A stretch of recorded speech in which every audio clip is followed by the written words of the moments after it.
السلام علیکم ورحمۃ اللہ وبرکاتہ. زما محترم مسلمانانو ورونو، بالخصوص پښتون نوجوانانو، ستاسو په وړاندې د انسان په شکل کې یو خنزیر چې په نوم رضا خان باندې یادېږي، د دې یو څو خبرې تاسو ته وړاندې کوم او بیا د هغې نه وروسته پرې زه خبرې کوم او خپلو محترم ورونو ته وایم چې دا شعر کوي، دومره شعر کوي چې د پوره خاندان ته ورسي. تاسو د دا خبرې واورئ. پزلونډي کوم کارکونان چې دي هغه سبا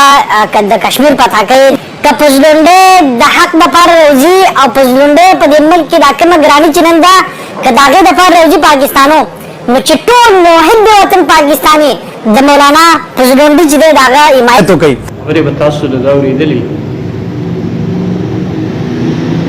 زه خو به د ټولو نه اولنۍ خبره دا وکړم چې رضا خان ته چې کوم نوم اخلي قائد جمعیت حضرت مولانا فضل الرحمن دامت برکاتهم العالیه په کوم شکل او په کوم وینا سره، په کوم تصحیح سره، په کوم تذلیل سره چې کوم نوم اخلي، زما په ضمیر کې خو تر سره انسان نه یو بد خنزیري او ستا د دغه د بد خنزیر کېدو دلیل ستا دا خبرې په دې دلالت کوي چې ستا فرورش د هغه بې غیرته مور په لاس کې شوی دی چې هغه د سره د انسانیت د ادب او د اسلام د شعارو د اسلام د علماء کرامو هغې نه نوم اورېدلی دی او د هغه بد خنزیر پلار په غیږه کې ستا داسې تربیت شوی دی چې هغه د علماو د سره ادب یې درته ښولی نه دی. خو لنډه به زه دا ووایم چې تاسو د هغه بې غیرته دجال کارکنان یئ چې هغه د بوش د جتا وهلو دپاره هم 2 رکعاته نفل کوي. نو ستاسو نه به ګیله څه وکړو؟ ګیله خلک که کوي د انسان نه به وکړي، د پښتون نه به وکړي، د مسلمان نه به وکړي. نو تاسو کې خو نه انسانیت شته، نه در کې پښتونولي شته، نه در کې د اسلام څه اهمیت شته.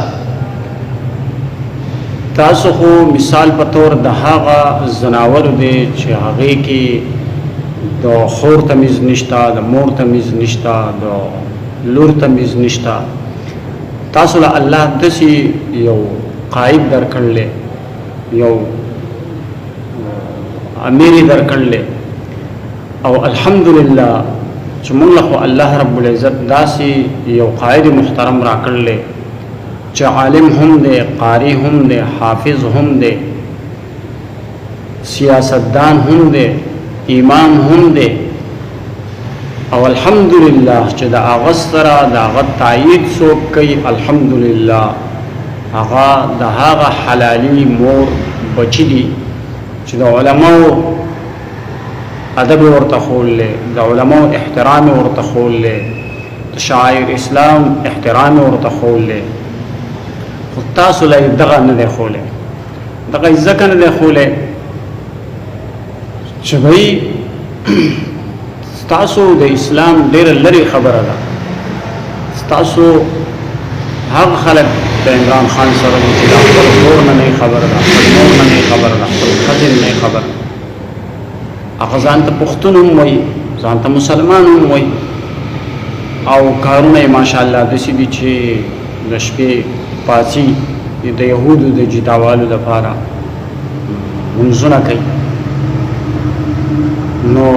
رضا خان خنزیره، رضا خان خنزیره دا خبره واوره چې دا مې درته صرف وارننګ دی، اپله به بیا زه ستا پوره کائنات ته ځم. دا د حضرت مفتی ظرفالعلی خان رحمه الله یقینا صحیح فرمانو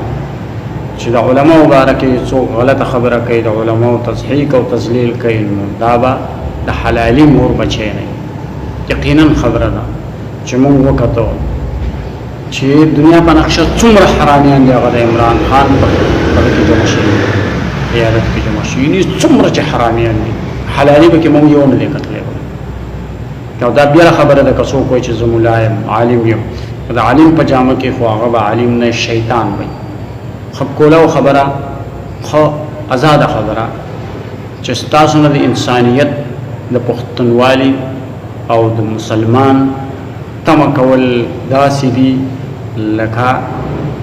د شلتالونه یا د مڼې تمه کول او یا د انار تمه کول وما علینا الا البلاغ